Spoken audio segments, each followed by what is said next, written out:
Welcome, ladies and gentlemen, to another episode of the 9 to 5 podcast. This week, we're going to be talking about creating an effective culture. You got me, Alex. I'm a second-year aviation consulting interest. We got Michael. What's up, guys? He's a third year looking at investment sales. We got Ben. Hey, guys. How's it going?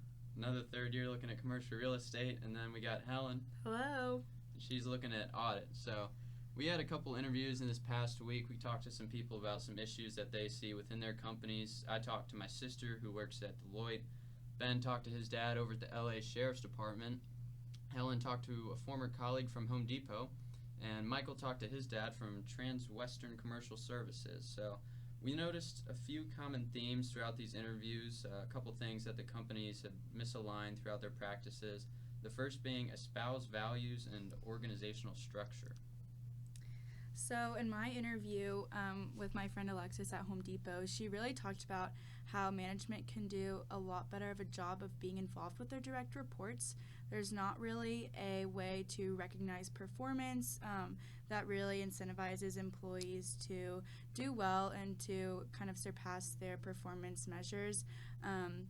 Creating this mentorship program, which is something that's been really popular lately in recruiting efforts of all kinds of Fortune 500 companies, can result in greater accessibility to that upper leadership and really create relationships that result in these incentives for employees so that they are rewarded for their hard work, whether that's in the form of cash rewards or even promotions, and they can in turn get recognition by someone above them and really have someone posing as a champion to really exemplify transformational leadership within the company.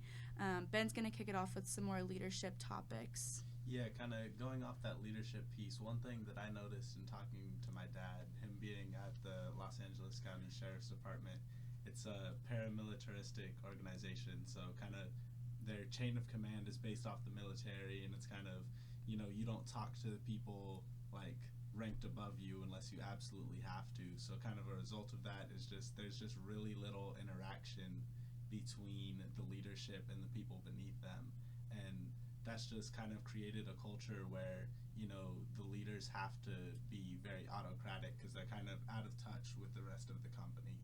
So if they were able to kind of break down some of those barriers and get more interaction among the different levels, then the leaders would most likely be able to be more facilitative or consultative, but that can't happen the way it is now. Yeah, so in my interview with my dad at Transwestern Commercial Services, he really stressed how the values of a company can produce positivity within the organization itself, which can spill into the community it serves.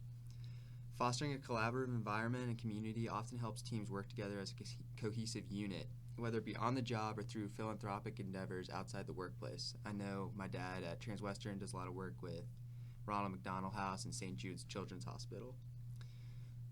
Promoting values such as respect and inclusivity ensure that everyone's voices within a team are heard. My dad explained to me that while Transwestern does a decent job of valuing the input of non-executive employees, the voices of senior members often carry more weight simply because of their title as senior members. While this is understandable and I get why they do this, a newer employee to the team might have an impactful idea or hold a new, interesting perspective other than what the senior members are used to. And I think that if an organization emphasizes the value of even the smallest members of the community, such as a child in St. Jude's Children's Hospital, it should at least value the input of its smallest employees within its organization. I agree. Interesting. All right, so throughout the interviews, it seems like a lot of us have been talking about kind of that disconnect between some of the employees and their leadership, and that happens a lot as well within certain departments, between different departments and divisions of a company. So I think one thing that we could do for companies is recommend that they bring employees together for some kind of team building exercise. That can be like a day-long, couple-day-long thing, just something to get all these different people, different ranks together in the same building, kind of working to accomplish something, whether that's in like a case competition type setting, just something to expose people to other roles within the organization. I think that can be really key in opening their eyes to what it's like for some other people that are working under the same umbrella of a company as they are. And that can be really valuable just in terms of creating that sense of community and that connection between employees and their leaders.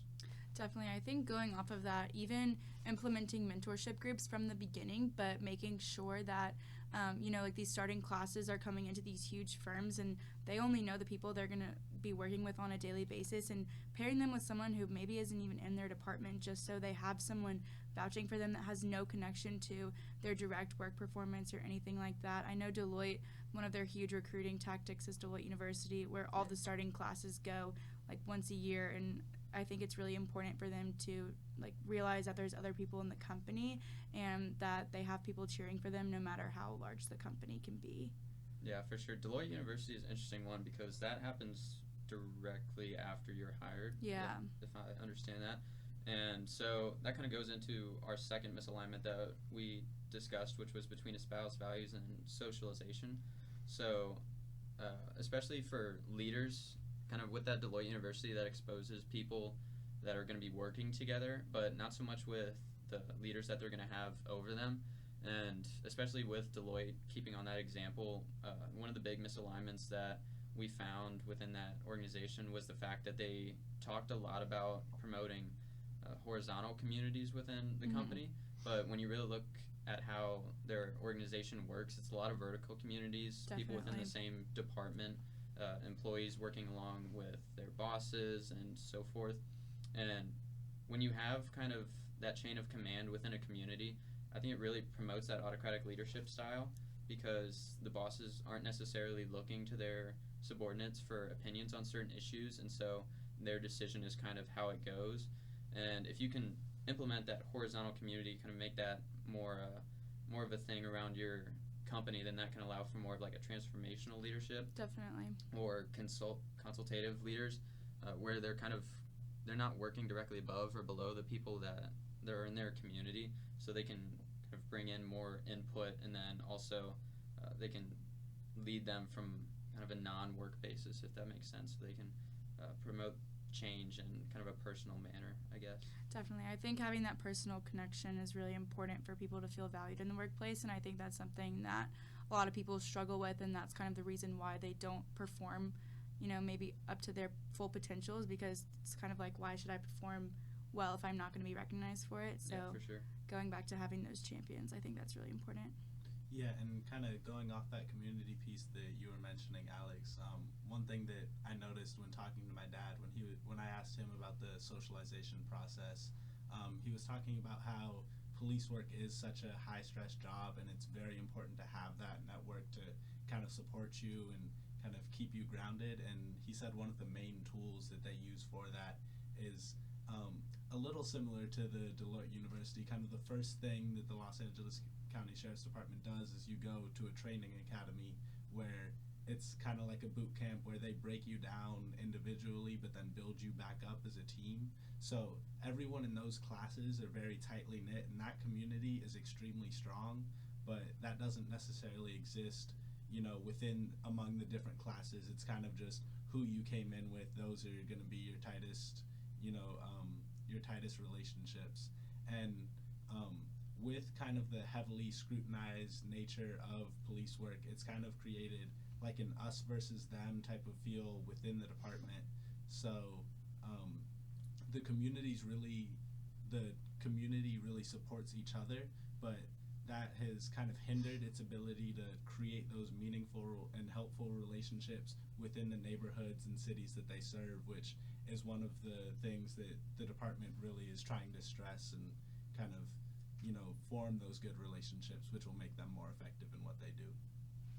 Definitely. I think kind of something that we learned from all of these themes within this alignment is helping leaders really develop into these transformational leaders that are going to recognize performance and recognize the value that employees are adding to this company. And I think that really would aid in the development of teams. So like you said with the police department, if those leaders come in and already have that leadership mentality, that's going to make a huge difference in the development of their teams and then the ultimate performance of those individuals. So it really helps form these healthy work cultures that don't revolve around just meeting your goal or just meeting your performance metric, but really going above and beyond to make a difference and to continue to add value to the company. Yeah, for sure. I mean, just from like a personal level, I think developing that kind of strong sense of team, it's really going to help your performance. And if you can promote teamwork within organizations, especially those where they have like consulting or police work where you're working directly with other people on a consistent basis, then that can really increase just kind of the company's overall appeal to outsiders and also just the performance of people in general. I mean, I know I wouldn't want to work at a company where I felt like alone. Definitely not. Or if I felt like my leaders above me were just kind of giving me orders and not really valuing my opinion, or if I just don't interact with the people that I'm working with on a consistent basis. Mm-hmm. For sure. Definitely. How do you think a company should go about like cultivating their community, like setting those values, Alex? I would say, I think what Ben brought up is something that is really valuable that not a lot of companies have done, and it's especially that kind of break you down and build you back up as teams. That's kind of thought of more as like a military type thing. So I think you could take that same principle and apply it to just some ordinary company, but do it in a different way.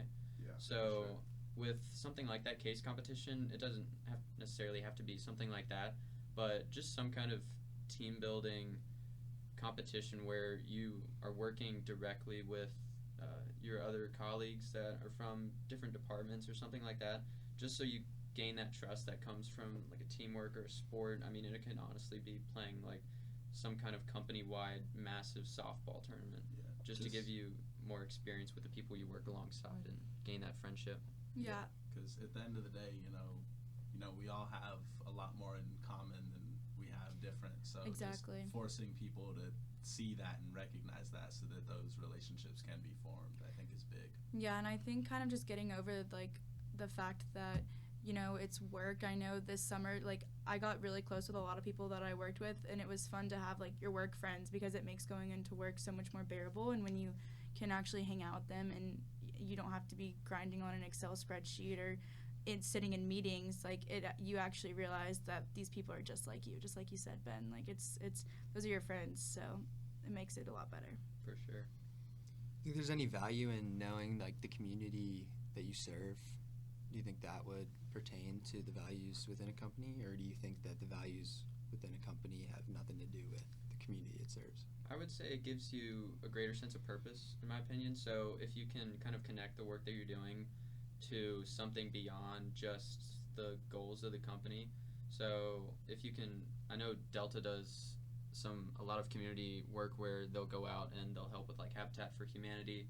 Deloitte has a day where they go out and do community service. So just seeing your colleagues do things that are for the better of the community, and that can help you kind of connect the work that you're doing within your company to kind of a greater cause. I think that can kind of give you more of a sense of purpose and motivate you when you're kind of doing your work on a day-to-day basis. Definitely. Yeah. Well, all right, that's cool. everything we had for this episode.